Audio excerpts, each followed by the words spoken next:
The future of sports in Central Florida. Is it all about the excitement, the prestige, the glamour? Or is that all just window dressing for what could be a huge economic impact for our community? Get a courtside seat as some of the most powerful players in the business of sports gather. Metro Center presents Florida Forward, building a better sports town. This episode of Metro Center Presents is brought to you in part by the UCF Metropolitan Center for Regional Studies and the Orlando Sentinel.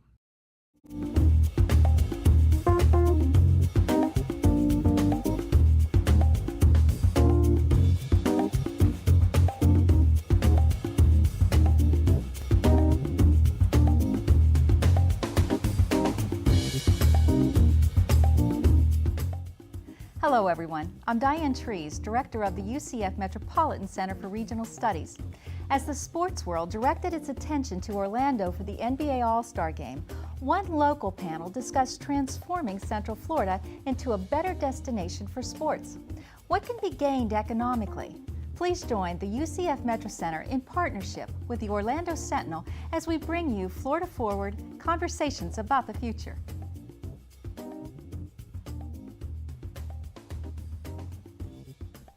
Thanks to all of you for coming out today on a busy week for sports in Central Florida, one of the biggest in a long time. Orlando's preparing to take the world stage to host the NBA All-Star Game and the NBA All-Star Weekend for the first time since 1992. And on the same day, Daytona Beach is hosting the biggest stock car race of the year. So it seemed like an ideal time to gather together some people who know a thing or two about sports and talk about what it means to Orlando's economy and its culture.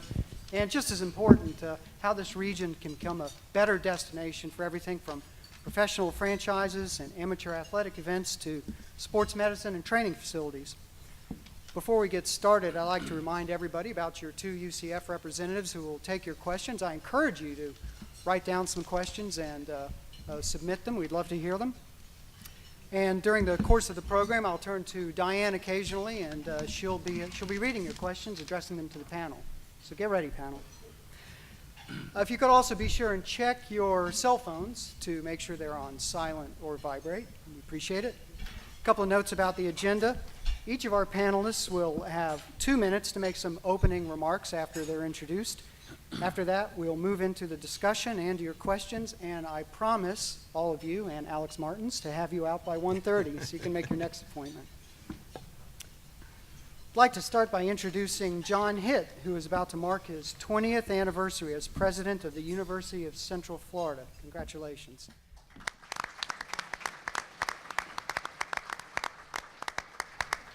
In that time, the UCF athletic programs moved to Division I, joined Conference USA, and recently accepted membership in the Big East.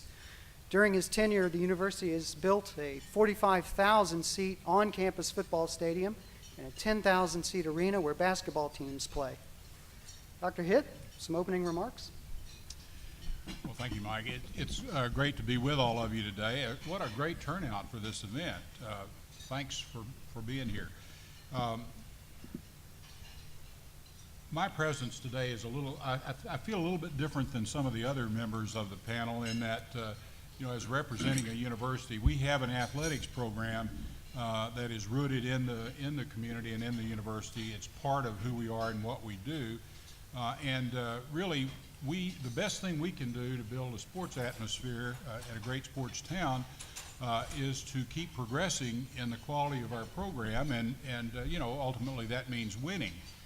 So we are glad to have the opportunity to bring Big East football, basketball, and other sports to Orlando. In the video that our new athletics director, Todd Stansberry, was featured in just a few moments ago, there's mention of bringing Georgetown and other Big East members to town as part of our regular basketball season. That'll start in 2013. And certainly, if you look at the lineup of football powers that are slated to be in the Big East in 2013, that's going to represent a bit of a step up as well in terms of recognizable competition. Now, I don't want to seem ungrateful for what Conference USA has offered us in the years we've been members. It's been a great relationship. It's a class organization, but I think there's no doubt that particularly in basketball, but also in football, we're going to upgrade the competition a bit as we move into the Big East. For many of you in the audience, I suspect I'd have to say no more than that we'll resume the rivalry with the University of South Florida, our sister institution over in Tampa, and that's going to be a great annual game. We really look forward to having that series. But there'll be other great rivalries in the Big East as well. So really look forward to hearing what my fellow panelists have to say today and to hearing some questions from the audience. Thanks, Dr. Hitt. Alex Martins, possibly the busiest man in Central Florida, was recently promoted to Chief Executive Officer of the Orlando Magic, Orlando's only franchise among the nation's major professional sports leagues. Martins previously served as the team's president and chief operating officer and in a variety of other capacities. He played a key role in the region's decision to build the Amway Center, where the Magic play their home games, as well as the new Performing Arts Center, and to renovate the Citrus Bowl. Mr. Martins, your remarks? Thank you, Mike. Good afternoon, everyone. It's a pleasure to be here. I just want to say thanks for getting me out of the weeds of planning this weekend's event by hosting me at lunch today. We're happy to be here, and we're incredibly happy to be hosting one of the nation's premier sporting events this weekend in Central Florida in the NBA All-Star Weekend. And I'm sure we'll get into that a little bit. For my opening remarks, I just want to talk a little bit about we have a very good sports town here. We have major college sports. We have two of the best bowl games in America. We have some of the greatest amateur competition in the world taking place at Disney's Wide World of Sports, amongst others, and I'm not trying to slight anyone. But I think my theme for today is going to be we are at a tipping point where we have the opportunity to be one of the great sports towns in America. And we have the opportunity to do that because we are now getting our facilities. We have the greatest airport in the world. We have more hotel rooms than virtually any other city in America. We have all the elements that major sporting events look for when they move from city to city. What we don't have is a community-wide strategy. And I think we are at the point now where everyone in this room and many others needs to come together to develop that community-wide strategy so that we can take away all these major events from other cities around the country. We can be just like Indianapolis, that hosts virtually every NCAA championship and any of the amateur championships and many of the other events that move from city to city. And they mean major economic impact. And that's the reason why we should have a community-wide strategy. This event alone this week here with the NBA will bring some $100 million in economic impact to our local community. Think about how much we as a community spend and invest in companies and in trying to attract companies to come here that bring us a fraction of that on an annual basis. If we have a community-wide strategy, we can very easily have some $50 to $100 million every single year in sporting events in terms of economic impact for our community. And I think the time has come for us to come together as a community to develop that long-term strategy. Thank you. Reggie Williams played football for Dartmouth College and later was drafted by the Cincinnati Bengals, where he played linebacker for 14 seasons. After retiring from football, he joined Walt Disney Company, where he's instrumental in developing the Wide World of Sports athletic complex, which opened in 1997 and now hosts a large number of amateur and professional sports events, including the Atlanta Braves spring training camp. He later was named Disney's Vice President of Sports Attractions. He also was inducted into the College Football Hall of Fame in 2007. Mr. Williams. Thank you very much, Mike. I am really happy to be here. Good afternoon, everybody. This place called the City Beautiful really is. I really believe Central Florida is one of the best places to raise a family in this country. And if you're talking about a goal of being one of the premier sports destinations, sports towns in the country, there's a couple ways you can look at that. You can look at a New York City, which has so many storied franchises, so many championships, professional teams in every sport, world-class venues, great Hall of Fame players and traditions. But if your goal is to raise kids in a community where their dreams are the priority. And there's very few other places like Central Florida. In the 15 years prior to Disney's Wide World of Sports, Central Florida was very competitive in the state of Florida in terms of high school championships as one barometer to really evaluate the quality of competition here in Central Florida. But there were other power pockets within the state.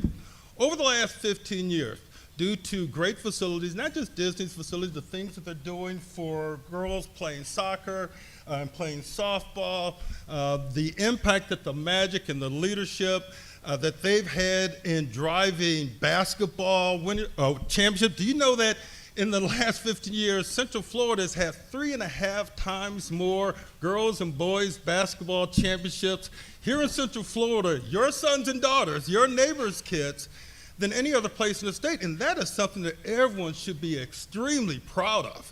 Some of the best recruiting goes on in here. And I agree with Alex. When you have world-class facilities, I mean, that new Amway facility is one of the finest facilities of its kind in the world. You have an opportunity to create and attract new world-class events. But the people who live here should be the ones that benefit the most. And the treasure of any community are our kids. All 3 of my sons graduated from public high school in Orlando. This is my home, and I'm proud to call it one of the great places for sports in America. Thank you. Thanks very much.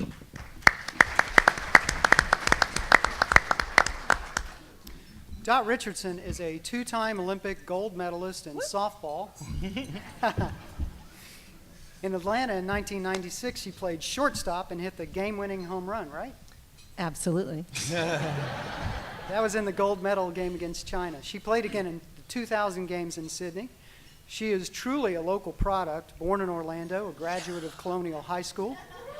She's an orthopedic surgeon and director of sports for the National Training Center in Claremont, a facility that trains athletes from around the world. Dr. Richardson? First of all, thank you so much. I'm humbled to be here. Let me tell you, sports, God has given all of us amazing gifts. And what I love about this panel is an opportunity for all of us to come together and say, how does sports impact the lives of those around us? And we talked about kids, Reggie, and absolutely, and their dreams. I was one of them.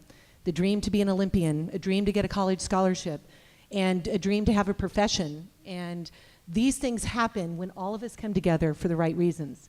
I am honored and privileged to be the director of the National Training Center Sports Division. We are growing so much that now we're having to get assistance as a day-to-day operations to take me away from the fitness center. And it would be remiss for me not to introduce right now the manager of sports and facilities that is my right-hand person, Marty Shirley. Marty, if you can stand up. Why I point this out is I hope that all of us think about the gifts that we have, and I have learned in leadership that you must recognize the gifts the Lord's given each of us and put everybody in the right places. We could build the great venues, but when it comes to driving sports business and community activities in sports and wellness, it has to do with having the right people in the place to use their connections, and with Magic and UCF, and we can go on with the theme parks, Disney's Wide World of Sports. The National Training Center is a 300-acre sports, health, and education campus in partnership with Lake Sumter Community College, as well as the University of Central Florida Sports and Fitness Program. But South Lake Hospital and Orlando Health had the vision of how do we reach out to impact our community in more than just health prevention, is actually activities to keep everybody in a healthy mindset. And we have the community outreach at the National Training Center and the visiting teams. In fact, in the sports division, we have over 206 colleges coming in the sport of softball from starting this week until the beginning of April. That's an $8.2 million economic impact just with that. Our businesses love us. Ray Sanfratella, you're here with our chamber. Love us because we're bringing in those people. We have 30 women's lacrosse teams. We have over 20 track teams. I can go on and on. We have a $1.2 million aquatic center, track, multi-purpose fields. We have 5 softball, baseball fields. One's a stadium. But what do we need? More venues, because we are growing. And that's what I'm excited about hearing. So again, I just want to thank you. I look forward to your questions. And if you ever need us, we're right next door in Lake County. So we're excited. Thank you. Phil Rollins is president and part of the group that owns Orlando City Soccer, a team that plays in the USL Pro Division. Orlando City played its first season last year in the Citrus Bowl, drew an average of nearly 5,500 fans during its regular season matches, and 11,000 fans came to the USL Pro Championship game, which the Orlando City Lions won. Congratulations.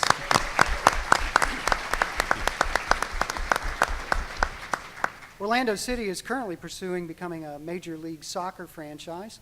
In addition to his executive duties with Orlando City, Mr. Rollins is on the board of the English soccer club Stoke City. Mr. Rollins. Thank you, Mike. And may I just say a very quick thank you to the Orlando Sentinel for organizing this super event. As you can tell from the accent, I'm not originally from Central Florida. But I do now call it home, and I'm delighted to do that. One of the problems of going last with such a distinguished panel is they've made all the good points. So let me just add a couple of things to the things that have already been said here. We're delighted to call Central Florida home, and we were delighted to choose Orlando for the home of Orlando City Soccer Club. And that was a decision we did not take lightly in moving the franchise here. We moved here because of the tremendous opportunities that we see in the community. The assets that we've been given, the airport that Alex mentioned, the wonderful international attractions like Disney and so on that we have here, the weather, all make for this to be a tremendous international destination. And as well as chasing our dream of bringing another major league team to this city to sit alongside the Magic, which we hope to do in the next few years, as well as that goal, one of our goals is to grow the sport of soccer in this community. And I mean that on two levels. On the youth level, has been mentioned already, we're very fortunate to have a complete developmental pyramid now that we work with right from children from the age of 5 years of age, boys and girls, all the way through to the professional team under one organization. So that is an area where we believe we can make a major impact in the community on our children's lives. Apart from that, the second area I think we can make a major impact is in making Orlando and Central Florida an international destination. You've heard the other panelists talk about it. This will make a tremendous international destination for soccer.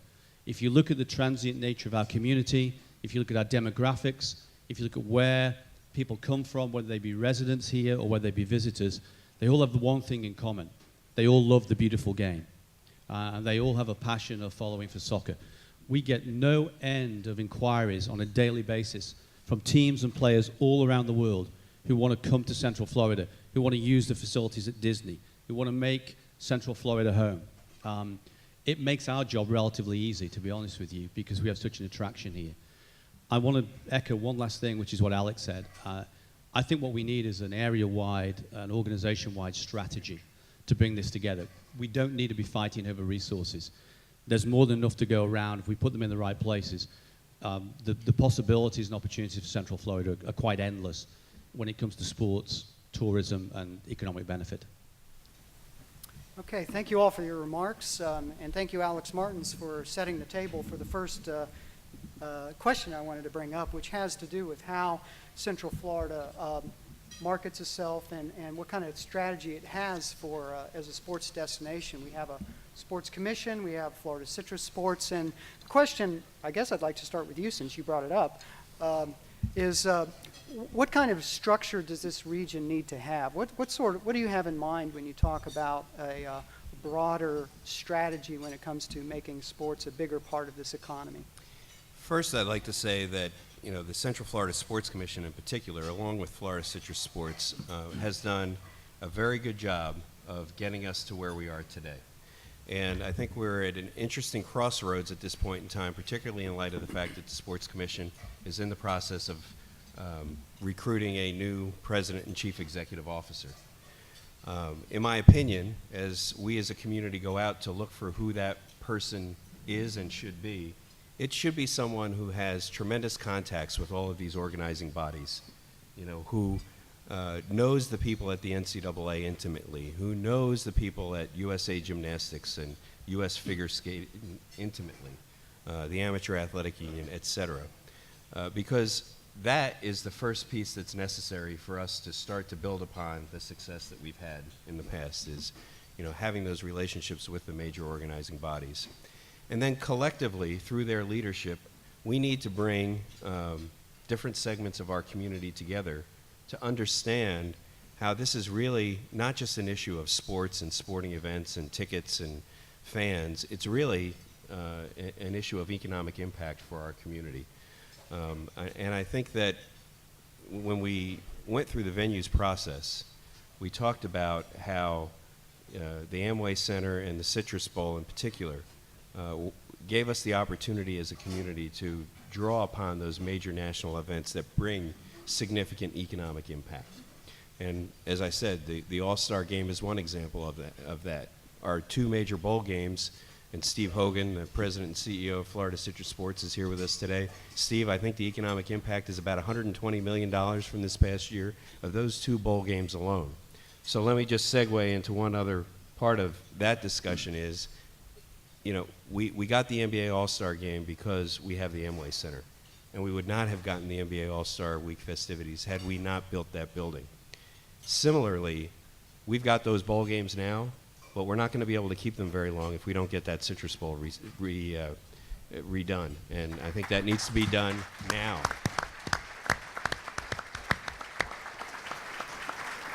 So the facilities are an important part of that. Without the facilities, you can't host the events. And we've had everything else. We just haven't had the facilities.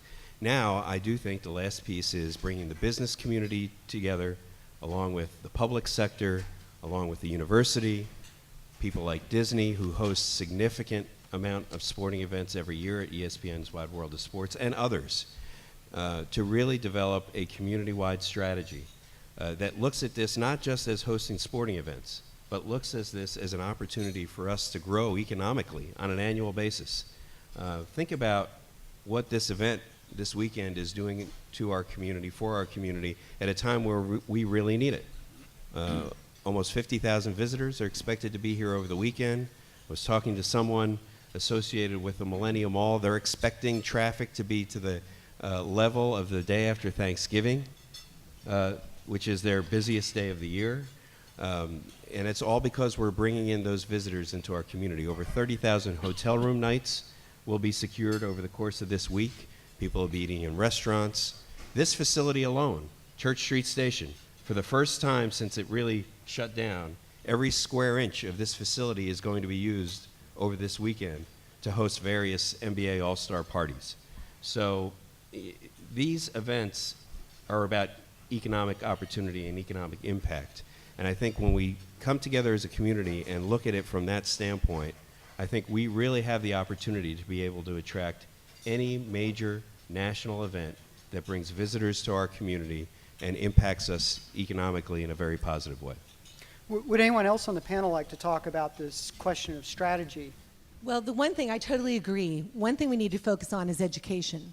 Because what happens when the taxpayers here, they have to pay so much money to build or upgrade the Citrus Bowl, they don't really understand what is economic impact. And when you look at leadership, as far as our political individuals in leadership, a lot of times they don't know either. So when we're educating in Lake County, what does that mean? And a lot of our county commissioners, for example, have actually gone and toured certain areas to see what does it really mean. So we all love sports, we love it, but a lot of taxpayers out there don't really understand it. And so I think one of the things we have to make sure in this comprehensive plan is to have that media piece and the educational piece of what does it really bring back to them.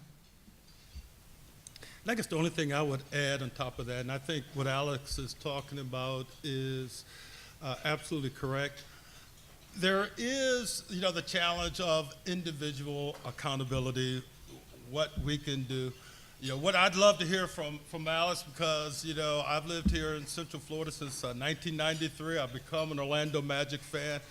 The one thing I will admit to, for the 14 years I played for the Cincinnati Bengals, I felt that I failed because we never won a Super Bowl. And even though we went to 2, And I got to turn to Alan and say, you know what, we're a community of Orlando Magic fans, but is it too much for us to desire and almost demand a world championship? I mean, that's what... No, it's not too much. We want it just as badly as you do. And maybe more. We sweat it every day. But Chuck Daly, God rest his soul, told us a long time ago, winning cures all ills. And there's nothing better than bringing a championship to a community in terms of a shot in the arm, you know, for the sports business in a community. And believe me, we're working hard at that every single day. Let me ask all of you. You've all done a lot of traveling. You've seen a lot of sports cities. I'd like for you to talk about what city, not counting Orlando, you see as the best sports city you've been to and why. How did they have their act together? What were they doing right? Well, I guess I'll start, Mike. I mean, one of the cities that comes to mind for me is Indianapolis. Another one is New Orleans. Yes. These are communities that have developed community-wide leadership from the business community, from their universities, from the amateur sector, et cetera. Everyone's come together with the goal in mind of attracting these major national events that mean significant economic impact to their community. Look at New Orleans. In this calendar year alone, you've got the BCS Championship. They've got their regular bowl games. They're going to host the NCAA Final Four here this year, and they're hosting the Super Bowl next February, all in one calendar year. Almost $500 million, actually probably closer to $1 billion of economic impact, because the Super Bowl alone is now in the $400 to $500 million range in terms of its economic impact on its community. Because they have a community-wide strategy, because the business community and the political community are behind the strategy completely. And so those are two communities that I think have developed, you know, this community-wide effort to go attract these major events. And on an annual basis, you go to Indianapolis. They just hosted the Super Bowl. They hosted the Final Four within the last 3 years. They're going to host it again in a couple of years. I mean, because they have that community-wide strategy, they're able to attract these major events, and they are able to bring significant economic impact. So to me, that's what defines a great sports town. I think a lot of people define a great sports town by, you know, how many championships the Yankees have won. Well, that's important too, okay? And that, you know, is important in the element of defining yourself as a great sports town. But when it comes to a community like ours, where we have one and soon to have a second major professional sports franchise, you know, in our community, it means just as much to bring those major national events for our community as it does to have a championship caliber championship team as well. What about the other panelists? What are some great sports towns you've been to and why? Well, I've been impressed with Kansas City, Dallas, Fort Worth. Yes. Up in Seattle, they're doing a great job as well. You've mentioned some others. And you're right. I think it takes, because of community outreach, but they all are committed to the goal. You know, they don't have these barriers that are up there that we have to go over or around or under. Everyone is in sync, and I think that's exactly what we're talking about here. We're hopefully going to have a third professional level with the help of Marty and Henry at the National Training Center. We may have a professional women's soccer that is in discussion. Right now, we have purchased a franchise for a WPSL team called the NTC Phoenix. You know, we started a football academy, a soccer academy, a swim academy, but it really takes all of us to say, how do we work together so this isn't a surprise that everybody hears these things? I think, Mike, I think Alex touched upon New Orleans, which is a great example of a community working together and looking holistically at how sports can make an impact on a community. That's a very good example. I lived in the Dallas-Fort Worth area for 10 years. I think Arlington actually is a great example of how you pull sports in and make it a part of your fabric. Because if you look at what the Rangers have done, and then, you know, the house that Jerry built over there, that whole area in between Fort Worth and Dallas is absolutely majorly impacted by those two sports, and the ability to pull the kind of tournaments and finals and major championships into their community that really drive a tremendous economic impact. It was done a little bit against the grain with several of the other cities around Dallas-Fort Worth, but you have to take your hats off to Arlington for doing that. And it's something that Central Florida and Orlando could certainly look at and learn from, because if we had a region-wide or area-wide program, I think we would do just as well, if not better, than those cities we've mentioned. Reggie Williams, you played a lot of away games, right? Yes, I've had this question obviously posed at the very beginning of the strategy thinking for Wide World of Sports, and I really want to first recognize any of the Disney Sports cast members who are here because they really did a fabulous job launching a unique business that really has been a boon to Central Florida. I saw Mike Millay. I see Dick Nunes there, who was our chairman, and really interviewed me and brought me here to Central Florida. But really, the cast members here at Walt Disney World, for those who are here, if Dot can recognize her person, I need to recognize these great individuals. Are they here? There you go, Mike Millay. There we go. Yeah, Mike. Okay. Thank you.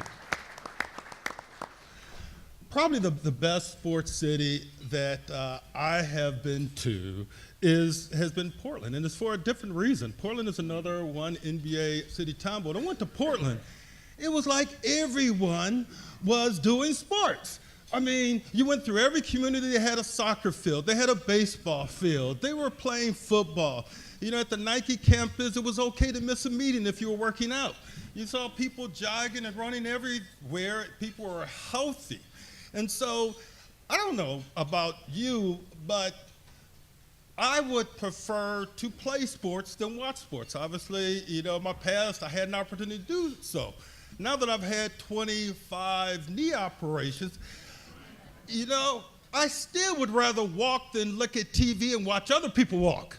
So I'm willing to go through the effort, and I think this community needs to go to the effort of trying to involve more of its citizens in a healthy lifestyle what sports creates. The biggest beneficiaries are our kids. And one of the ways you can really attract kids to really participate in sports, and it was the essence of, I believe, the success of Wide World of Sports, is just having high-quality athletic surfaces so that the opportunity for kids to compete on quality surfaces helps also reduce injuries. And the one thing that I would really love to add to the mix of all of these great high school programs, all of these kids playing Pop Warner football, Little League basketball, baseball, obviously going through all of the magic facilities that they've so graciously donated to the community. The great success of UCF, which I think is one of the best success stories in the whole college program in the last 20 years. Tremendous success, Dr. Hitt. But everything that a great sports community can do to take care of its kids, make sure that they have great facilities, starting from where the pro team plays to improving the facilities at the Citrus Bowl. I told Steve Hogan, the money that they budgeted for the Citrus Bowl, in my opinion, is like 1/3 as much as it should be. I mean, and I know no one wants to hear that, but that place drives significant value and brand recognition for Central Florida. If you go through Europe and you travel towns, almost every town is defined by their athletic stadium. It sort of speaks to the community pride. And I have a lot of pride in Central Florida, and I'd love to have the same amount of pride in the Citrus Bowl as we all share in the pride in the Amway Center. And we need facilities for our kids to aspire for their dreams as well. Well, Dr. Hitt. Just real quickly, I really think that Alex started us off well with looking at Indianapolis. They had a very well thought out, articulated, and well executed strategy for becoming sort of the center of the sports universe for a lot of sports. They worked that very hard. It wasn't that many years ago when the NCAA was relocating from the Kansas City area up to Indianapolis. We competed in that effort to get the NCAA to locate here. We lost out to Indianapolis. We didn't have at that point as well thought through and as well financed, as well backed strategy as they had. I was on the NCAA President's Commission at that time and very close to the executive director and his staff. they gave us a good look, but we weren't quite there. I think if we'd had even a few years of careful thought about such opportunities and how we would respond to them, we might well have been able to attract the headquarters of the NCAA here.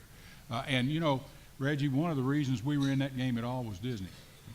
You know, the recognition, the wide world of sports, all of that contributed to their giving us a good look. Two other towns, couldn't agree more on Dallas, Fort Worth. I lived in that area for 8 years in Fort Worth.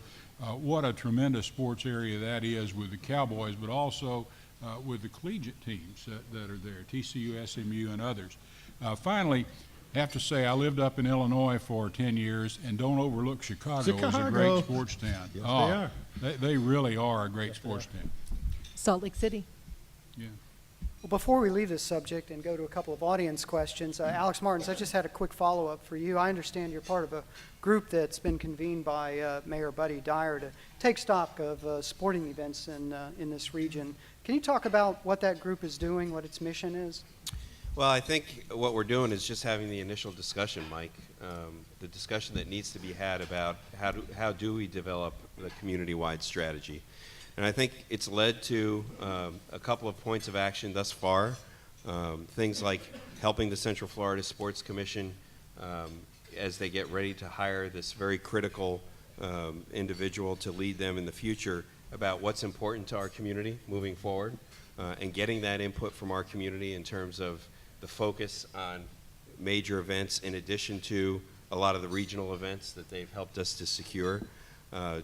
Talking about what it's going to take for the business community to come together behind this type of strategy. And look, let's not kid ourselves. This is going to take some investment, okay? I'll give you an example, not to boast, but to give you a current day example of what it takes to attract the NBA All-Star Weekend, in addition to the facility, in addition to the hotels, in addition to a community-wide effort on public safety, et cetera, et cetera, et cetera. There's a host fee, okay? And the Orlando Magic foot the bill for the host fee. In this case, $750,000, okay? Every one of these events are going to have a host fee attached to them in order to be able to attract them. It's just part of the process, okay? Most of them much smaller than what we've advanced on behalf of the All-Star Weekend, but still in all, it's an investment that needs to be made. But all I would say to you is, would you be willing to invest a few $100,000 for a $50 million return in terms of economic impact after you've got the facilities? I think we all would say yes, particularly the business people in the room. So it really is a business strategy, a business decision that needs to be made by our community. But the investment that we make beyond our facilities, which is the first piece, but the investment that we make in order to attract these events will pay off hundredfold in terms of the amount of economic impact that we can bring to the community. So those are the kind of things that we're talking about with Mayor Dyer's leadership and with the leadership of people like Disney and Universal and many others, Mears Transportation, a lot of the people at UCF, a lot of the people who are important in order for this long-term strategy to come together. So I think we're taking a first baby step, but I do think it needs to go beyond that group and into a wider ranging participation of all of our community in all different sectors in order for us to establish that strategy that we're talking about. All right. Diane, you have a couple of questions from the audience. Yes, I do. Please keep writing and just raise your hand if you have a question. We'll collect them.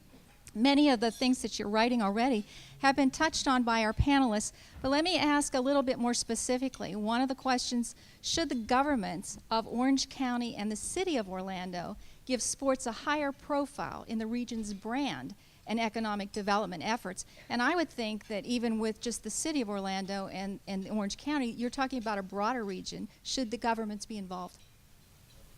Who would like to take that? Yes. Yes. Okay. I would say absolutely, because one of the roles I believe of government is having fiduciary responsibility of the dollars that they have. And when you see a return, just mentioned, that is a good fiduciary responsibility of dollars. Again, we need to look at, when you talked about New York, my husband, big Yankee fan forever, and they have this long history. I grew up here in Orlando, and I saw Tinker Field busy and then not busy. We've seen professional baseball trying to come in and not making it at this point. So why is that? This is a beautiful location, beautiful destination, weather is awesome, and that is a catch-22 because a lot of our fans, the younger kids, are playing themselves. Yes. So they play every single weekend of the year. Okay, the softball facility at the training center is booked 48 weekends of the year. 48. And I know if you look at Osceola and others, they're booked as well. Yeah. So our question as we have this strategy to move forward, government support, look at our community support and understanding what do these dollars mean to us. Because I've heard from people, we're going to spend how much money of our tax dollars to build another venue? They don't understand it and get it. So let's make sure they get it. Can I comment on that? And just for a moment, from just a soccer perspective, to pick up on the question. We have the opportunity to bring Major League Soccer here to the region, and as you said, be the second Major League team in town. That opportunity can't happen with us alone. It has to be a community-wide initiative. We need the help of government. We need the help of the city, of the county, of government on a broader scale to make that happen. Please be very clear about this. This will happen. This is going to happen. Major League Soccer is going to place a franchise in Florida. The question now is it Jacksonville? Is it Tampa? Is it Miami? Is it Orlando? We want it to be Orlando, right? We want it to be Central Florida. It's going to go somewhere, and it's going to go somewhere in the next 2 years. If we can't mobilize everyone in this room and in government generally to come together to make that happen, we're going to miss out on that opportunity. Last week, the U.S. men's national team announced that they're going to play in Jacksonville in a friendly game against Scotland, and in Tampa in a World Cup qualifier against Antigua. I wish that those games were coming here. I wish they were coming to a refurbished Citrus Bowl with Steve Hogan. Those games can be here. We can have that kind of impact on the community and bring and make Central Florida an international destination for this sport. We can only do that with the added help of government across the board from the state level down to the city level. Otherwise, it will go somewhere else. So, yes, government plays a major role in this. I think it's critical myself. Again, I'll just give you the example of this NBA All-Star Weekend. If it weren't for, and this is probably the buzz term of the year, the public-private partnership, but it is true. If it weren't for the public-private partnership surrounding this NBA All-Star Weekend, we wouldn't be able to pull it off. When you talk about the coordination of public safety, when you talk about the coordination of transportation, and the city and the county, in doing that, have invested some additional dollars in order to host this event. Along with the Magic, call it collectively, and the Convention Center and the Convention and Visitors Bureau, let's just say we're all in for about $5 million in investment in order to host this event. Again, I just point to, wouldn't you make that $5 million investment to turn in a $100 million event for your community? And I think the answer is yes. I mean, certainly from my perspective, it's yes. But you have to get past that first step. And I think, Dot hit it on the head. It's about education, and we have to be able to educate the public and educate our elected officials that, yes, there is going to be an initial outlay here. But for what I believe is a small percentage, the return for the community and the economic development and ultimately what it means coming back in taxes, sales tax, et cetera, it's a big payoff. So we do have to make that investment, and you can't do it without the cooperation and participation of local government. And once we get past the hurdle of understanding that you have to invest a little to make a lot, I think that hopefully our citizens and the rest of our elected officials will understand that there's a big payoff in the end. I see Rich Crotty sitting in front of us. If it wasn't for Rich Crotty and Buddy Dyer understanding that an investment in our facilities would mean the opportunity to bring a $100 million event over a 4-day weekend to our community. Without those facilities, that's not possible. It takes vision, it takes courage, and I thank them. I thank our city and county commissions for having the courage to do it at that time. And I thank Rich Crotty, because I see him here, for his leadership during that time as well.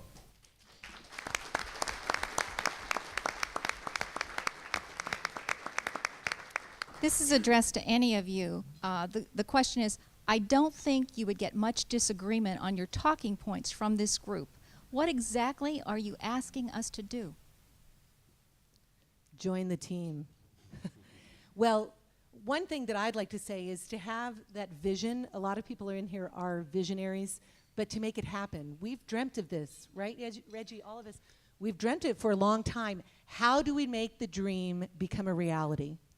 And if you look at the panel, but also all of you out there, how do we get out of this room and take it to action to make it happen? We have the Olympics in Rio in 2016. Where are all of these other countries wanting to train to prepare for those Olympics? Central Florida. We've been contacted, you name it. And Marty can tell you all the teams from Germany to England to go all over the place. So what we have to do is get a common message out there, and all the talking points that all of us can add to that to make it stronger. Like, one thing that has not been mentioned is charity. How much charity does professionalism bring? How much TV exposure? But beyond that, I saw Chris Everett on TV for the first time in my life as a little girl. What did I do? I asked my parents for a tennis racket and went out and joined the tennis team. The impact that sports has on the dreams of our youth, just as Reggie mentioned, but also beyond that, the life skills that bring together sports impacting these young kids when they participate is immeasurable, and you cannot put a dollar value on that. Well, thanks. And let me remind everybody, as Diane did, you have cards on your table, and I think you have pens on your table too. So I'd love to see some questions. Dr. Hitt, yes. Maybe I'm the outlier in the group. I want to say what I'd like you to do is support UCF. We are, I think, unusual if not unique at this table. We didn't ask you to pay anything for the 45,000 seat stadium we built or anything for the 10,000 seat arena. We did that on our own. Our students and others helped us do that. No tax dollars at all in it. What we do need is for you to buy a ticket and show up for a game and give to the Golden Knights Club. If you really care about intercollegiate athletics, you need to support UCF and Rollins. They're a great Division II program. You know, if you show up for the game, if you buy some tickets, if you share them around, if you say a good word about your college teams in the area, that helps. So I'd be remiss if I didn't make that pitch.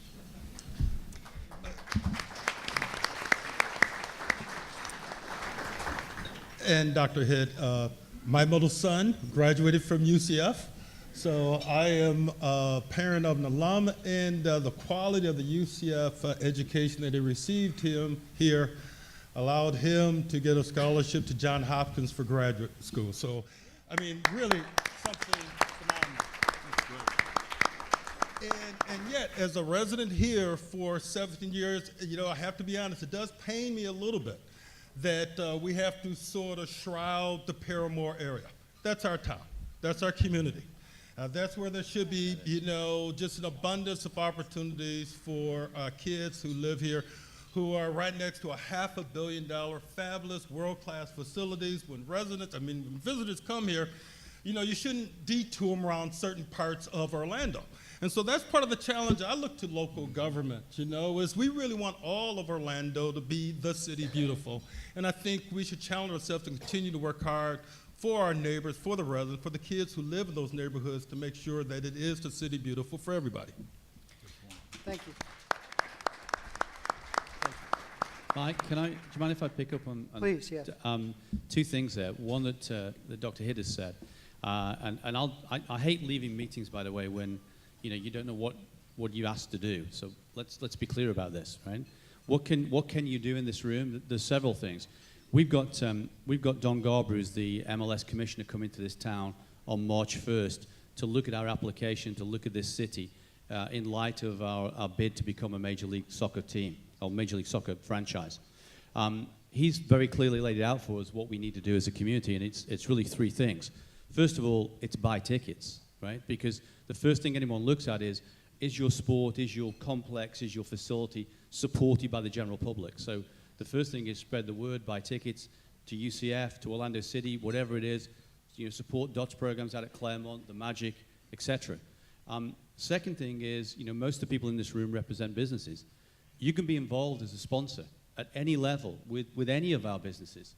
And that in itself sends a message, because the second thing that Don Garber looks at is the level of corporate support there to sustain a team at this level, at the kind of level and the kind of contribution that they're looking for from a corporate network.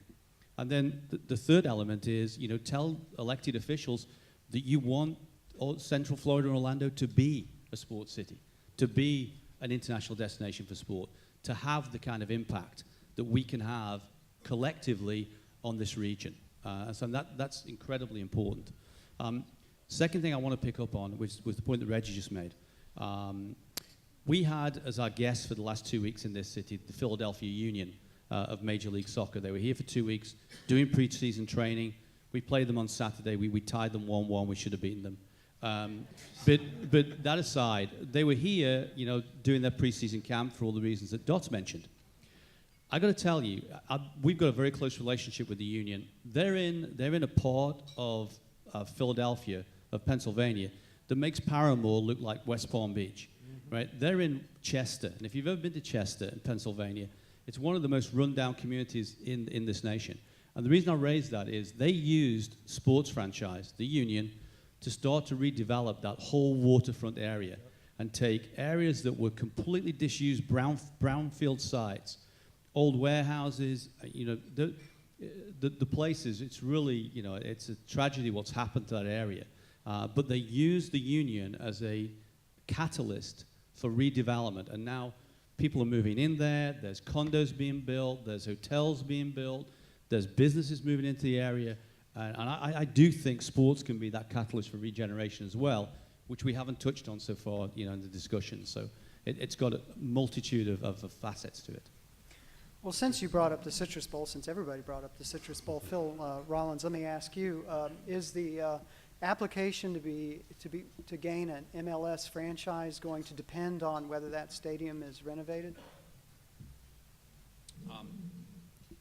I think it goes a little bit beyond that, Mike. We've been told very clearly that we're in the driver's seat to do this and to bring a major league franchise here. In order to do that, in order to return that, we're going to need to find a soccer-specific stadium in the medium term.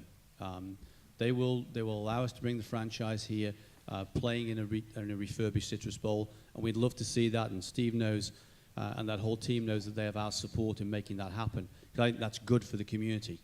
We can utilize that facility and certainly utilize it in the short to medium term.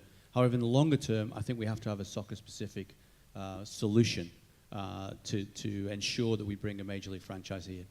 That does not actually take all that much money, believe it or not, and something around the 15 to 20,000 capacity size would be perfect for us, and we would probably fill that venue 25 times, 30 times a year, as well as the international tournaments and international exhibition games that we could bring in there. So yes, it's a great start for us, but in the longer term, Mike, we need that soccer-specific facility that we can utilize as well.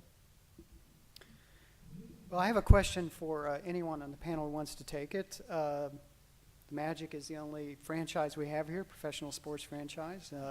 Started playing in '89. Since then, Tampa has landed pro baseball and hockey. Miami's gotten baseball and hockey. And Jacksonville, a smaller market than Orlando, got an NFL expansion team. Can someone talk about, well, Alex Martins, maybe you can talk about what attracted the Magic to Orlando in the first place, and could everyone maybe address why that success hasn't been replicated since?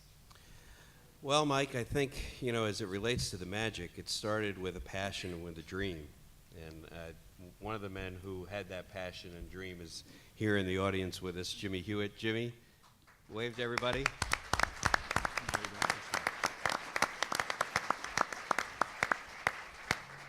If it wasn't for Jimmy's dream and his partner's dream back then, when Pat Williams came to this town to do a panel similar to this, I believe, and Jimmy cornered him and said, what do you think about bringing an NBA franchise here to Orlando? It has to start with that. It has to start with that passion, that vision, to be able to attract a team. And of course, I think Pat's response to Jimmy was, NBA team in Florida? What are you talking about? Miami? Tampa? and he was here in Orlando speaking as the general manager of the 76ers at the time. But Jimmy did have a vision, and ultimately got the community behind a vision, and it took a lot of support. And we talked about, and you're not the outlier, Dr. Hipp, because it takes everyone supporting UCF and these other entities in order to gain future traction, for us to grow as a sports city. And it took 10,000 people putting a deposit down, for season tickets in order for the NBA to be even starting to look at Orlando as a potential NBA expansion city. As it relates to the other major professional sports, I think, quite frankly, and I don't want to, sort of put a damper on anything, but I think, the state of Florida, when it comes to professional sports, is getting to a bit of a saturation point. The NFL is not going to put another franchise in the state of Florida. I think that our only opportunity as it relates to the NFL is if one of those franchises were to decide to move. And to Phil's earlier point, we would need a lot more than just a refurbishment of the Citrus Bowl in order for that to happen. We would need a NFL-ready stadium for that to happen. I think baseball, similar. I think the state is for the most part saturated with baseball. We've got a major league team over in Tampa.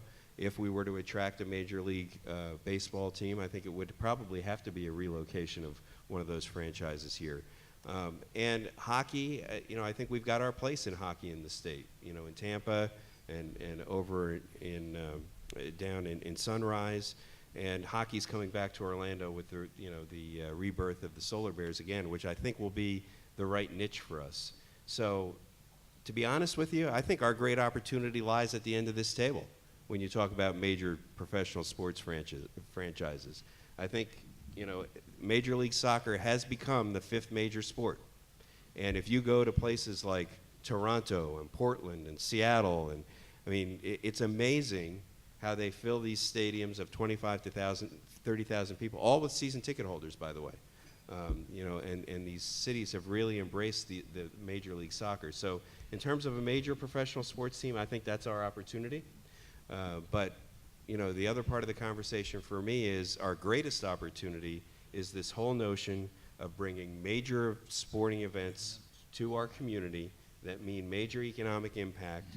We're going to bring tons of visitors into our hotel rooms, whether it's the SEC men's or women's basketball championship, or the U.S. figure skating championship, the World Gymnastics Championship, and so on and so forth. There are hundreds of these events every year that come to a community, and I think that's where our great opportunity lies outside of Major League Soccer.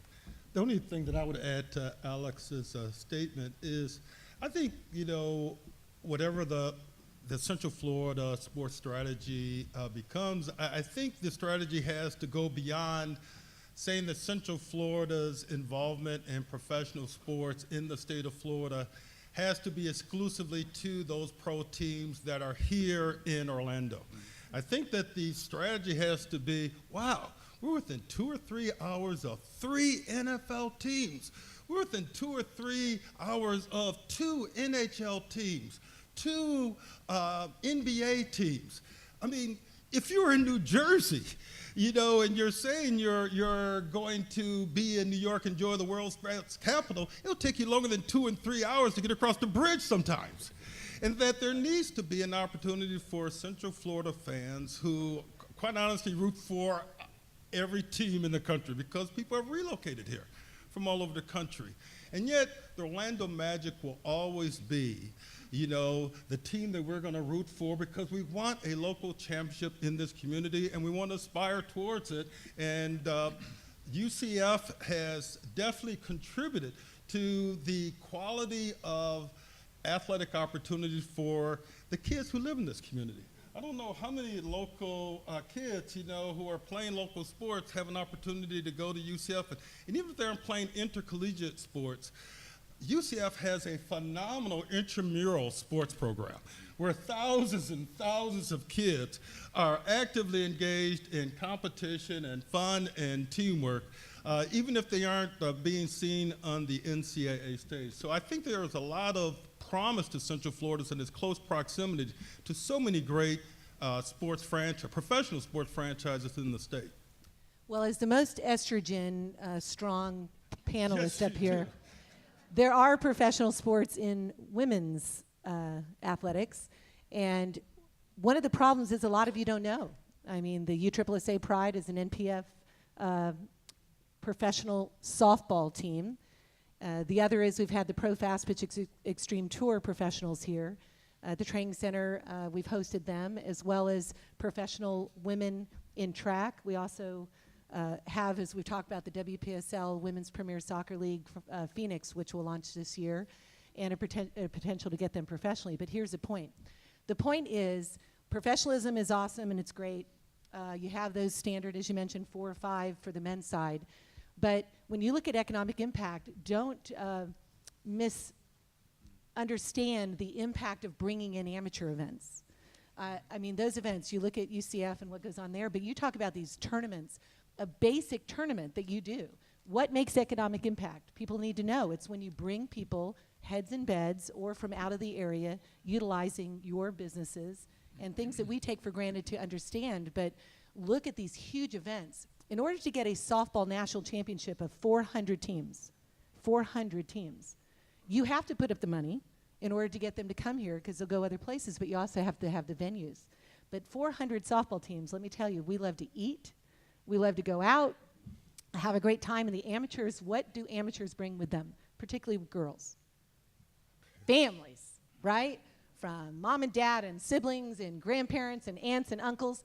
And so that, to me, is a huge economic impact as well that hopefully is in this strategy. We're already doing it. I know a lot of people are doing that, but we need to recognize it. And the point that all of us need to know about is PR. We need to promote what we do. We need to have these community getting specials to be involved with different things to get them engaged, because that means ownership. If they're engaged, their ownerships and their loyalty, there's this loyalty that will support all of our sports and all of our activities. Diane, we have another question from the audience. I think the panelists are clairvoyant. I keep shuffling cards because you've answered so many of the things along the way. Alex, I have to get this one out. It's been multiple times. What can we all do to help keep Dwight here in Orlando? Yes.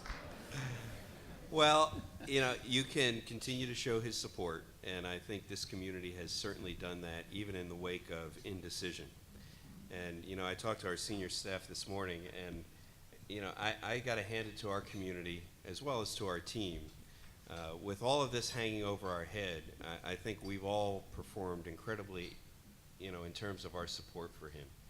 I think we could have, you know, some could have very easily said, you know what, I'm not going to support that because he doesn't want to be here. And I'm just here to tell you that I don't know that he truly knows whether he wants to be here or not, because I talk to him every day. And I think he's an indecisive young man is the way I would put it, you know, at this stage.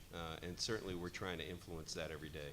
So I think everyone has done a phenomenal job from the very beginning of the season, you know, when he stated that he wanted to be traded, of supporting him and showing your love for him and showing your support for him. And I urge you to continue to do that because that's all we can really do. I mean, from a team standpoint, we continue to have the conversation with him and try to influence him about our continued commitment to winning. And I don't think anybody in this community can argue the fact that we haven't invested in the team on the floor and tried to make the moves in order to take that last step of winning a championship. And that's our goal, and that's what he wants to do. He wants to win as well, so the good news is that we're perfectly aligned there. But, you know, we obviously compete with other cities in so many different ways, and there's other factors in the decision. So as you may have seen, I had said to him a week or so ago, if you want to live in a big city, go ahead and live in the big city in the off season, you know, because you're going to be on the road with whatever team you're playing with during the season anyway. So those are the kind of conversations we're having, and I think the community support has been spectacular. I think this weekend's another great opportunity, you know, for us to show the world that he's our guy, and we want him to stay here. And from a team standpoint, we'll just continue to work on him, you know, over the course of the next few weeks. Thank you, Alex. I had to get that out of the way. Can I just add a point? I think that that the challenge obviously is enormous in terms of both Dwight as an individual, the community, and the franchise. As I look at Dwight, and from afar, I've met him, I've met his parents, since he's been a wide world of sports, but I look at what he does on his free time, and everything I've read and seen personally about his involvement in this community, and the things he does with kids that are off everyone's radar screen really speaks to a passion that he has that is really special amongst most pro athletes. I mean, it's very rare that someone is that committed. And so that's sort of where my tack today is sort of there. I mean, how do we make this a really, really phenomenal community for the kids who live here? And I think that if you have an athlete of a stature of a Dwight Howard, and you have a community that is really focused in on taking care of his kids, you have a marriage that can't be broken perhaps by contract. I don't know, but I just know that even with Shaq, you know, in the early days here, you know, having lived in Windermere, and you saw Shaq, how wonderful he was with kids, playing with them until the adults came around. And they start asking for autographs and stuff like that. And I'm just saying that, you know, I like to encourage people to live in the community, because by living in this community, they can do the things that they're most passionate about. And I think Dwight is a phenomenal role model for caring for Central Florida's kids. And we'd love to have him stay here. So would we. You've talked about, you've touched on the multicultural aspect of Central Florida. This question says, please talk about how the emergence of multicultural audiences, particularly Latinos, are a key to broad growth.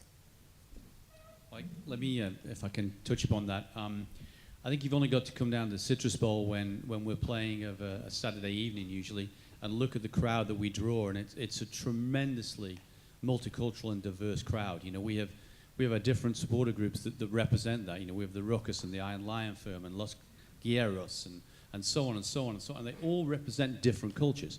You know, we have a Caribbean steel band who comes in and plays every night continuously, right? And they apologize to all the fans around them before they start, but you know, they play for 90 minutes straight, right? So you've got all those cultures coming together, which for me is the beauty of the game.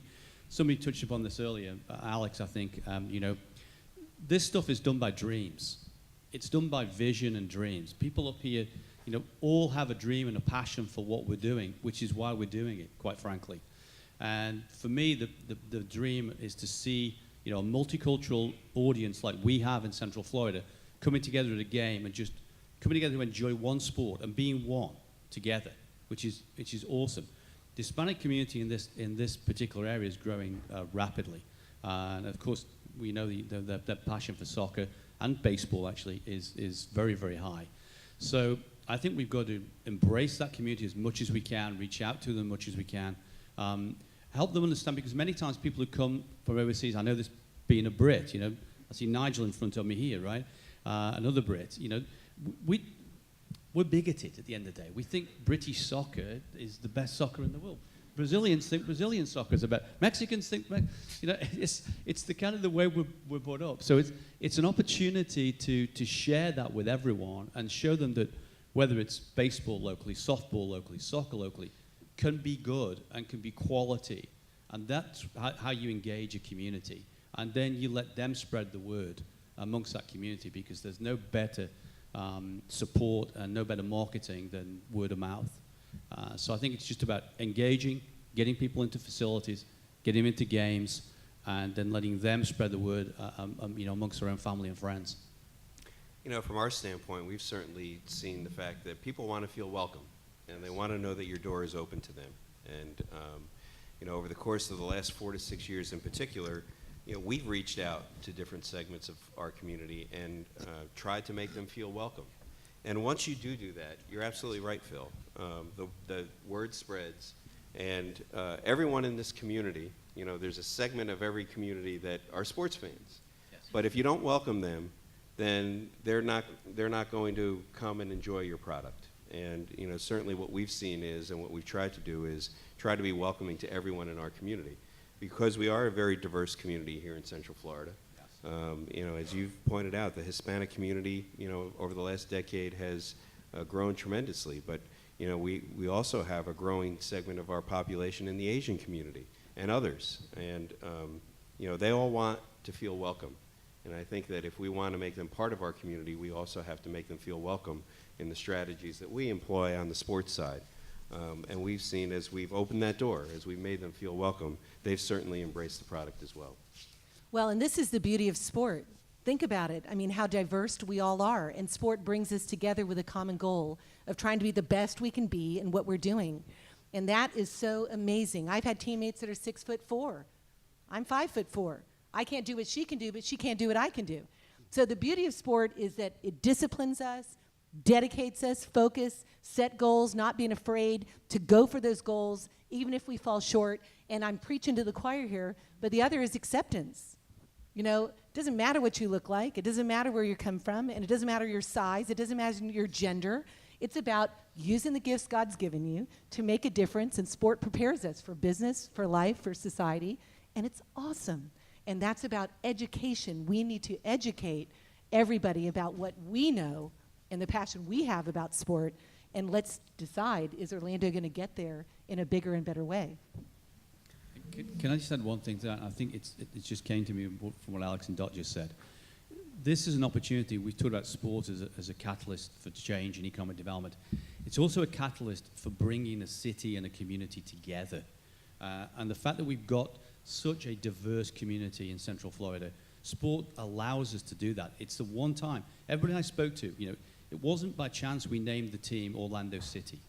We named it Orlando City because when we did our due diligence, we did our market research, that market research told us that the city was clamoring for an identity, right? Wanted an identity. And I think that's because we do come from so many different diverse backgrounds and diverse parts of the world. And sport, whatever that sport is, allows you to do that and gives you a sense of community and a sense of belonging, which we all crave for at the end of the day. We've talked about professional sports a lot, but when it comes to football, the big dog in town, American football, that is, is UCF. Soccer's a big dog, too. Wondering, Dr. Hitt, can you talk about what a successful collegiate program means to the community? Most of what happens with UCF happens out on the campus. How does that translate into economic benefits for the rest of the region? Well, you know, much of what's been said earlier in the realm of the pro sports applies to college sports. A winning team draws more fans. Fans spend money at the game, getting to the game, entertainment before and after the game. It is an economic engine. When you have a winning team, more people come from out of town to watch you play.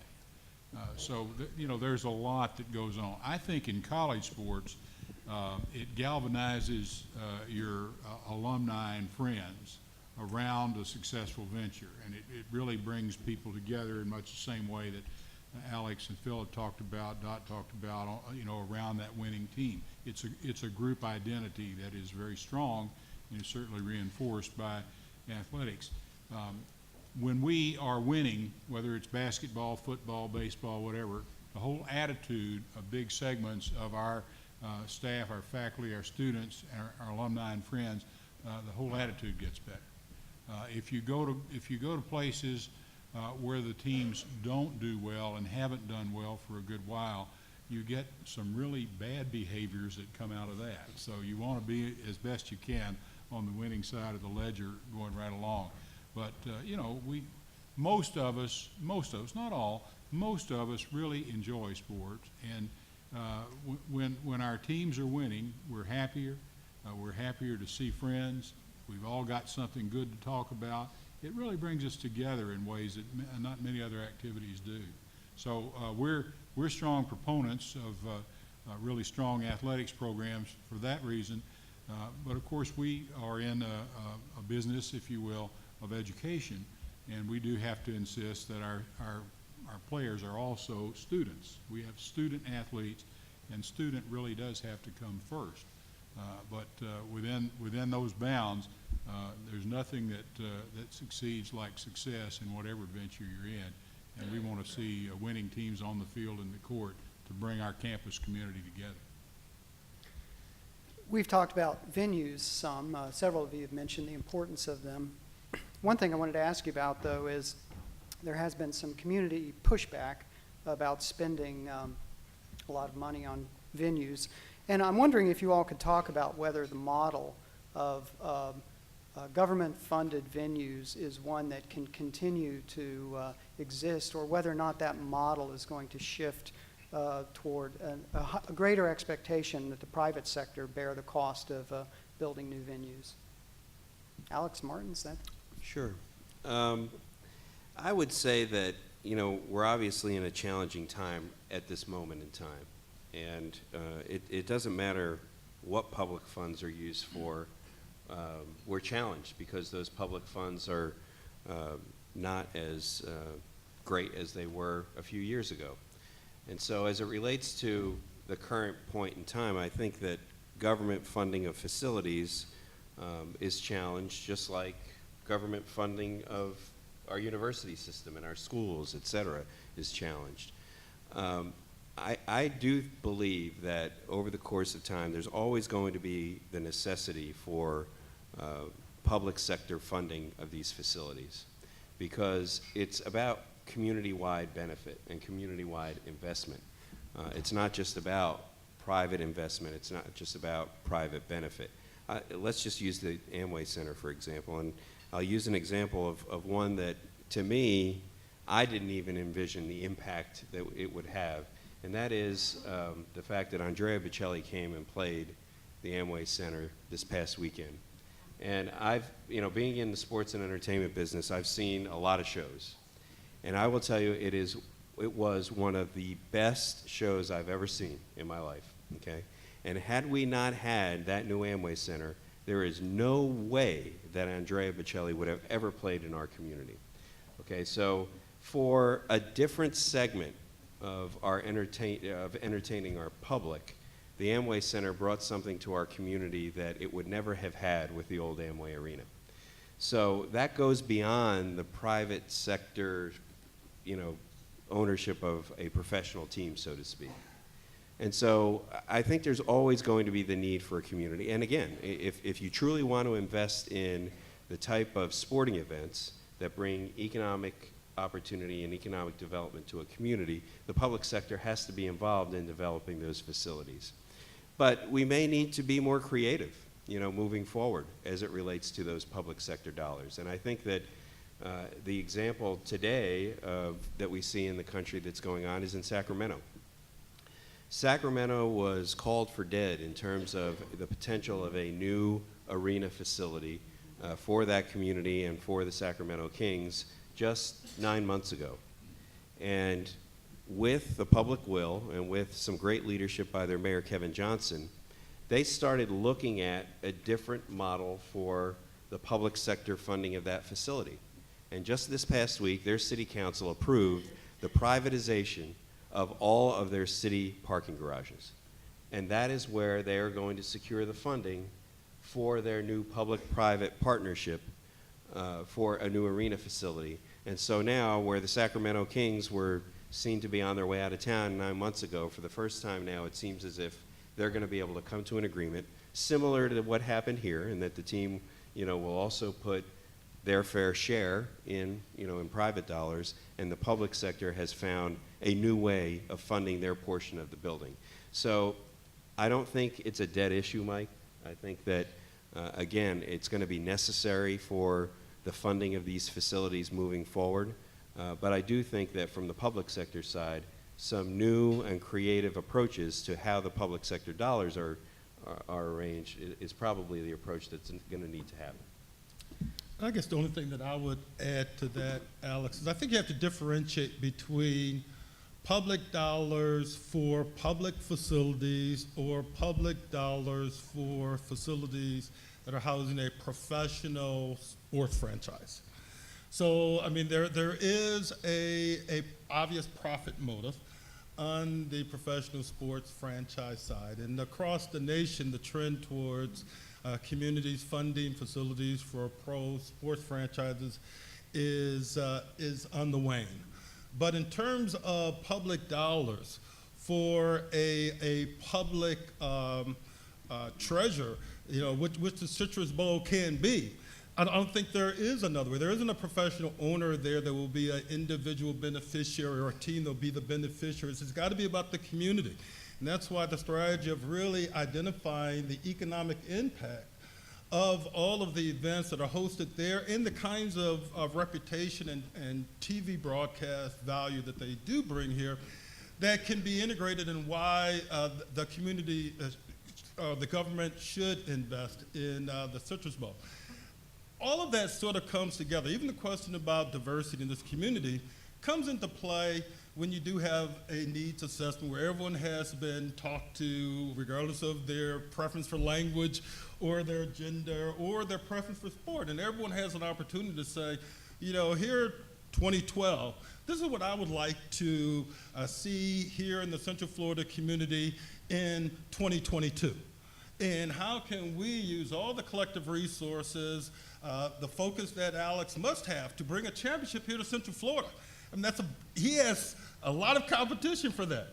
And yet, everyone here wants to see that happen, and there are things that we can continue to do to add to this community to make that happen. But facilities, funding is always going to be an issue, and that's one of the things that I really do credit in terms of the tremendous success of our local high school teams across 30, 40 sports is that Central Florida can boast some of the best facilities in the country, and we should always be challenging ourselves to do more in terms of opportunities for more kids to play.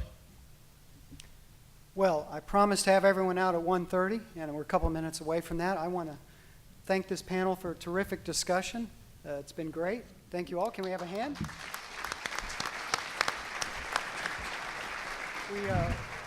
We have something for each of you. I wanted to remind you that to look for recorded versions of this event on OrlandoSentinel.com and WUCF TV soon. And you have cards at your table. Our next event is a mayoral debate. We'd love to see you there, and I hope you can make it. Thank you all for coming. You've been watching Metro Center Presents, featuring an engaging discussion about making Central Florida a booming destination for sports. What are your thoughts? Share them on our interactive website. Thank you for joining us. Until next time, I'm Diane Trees.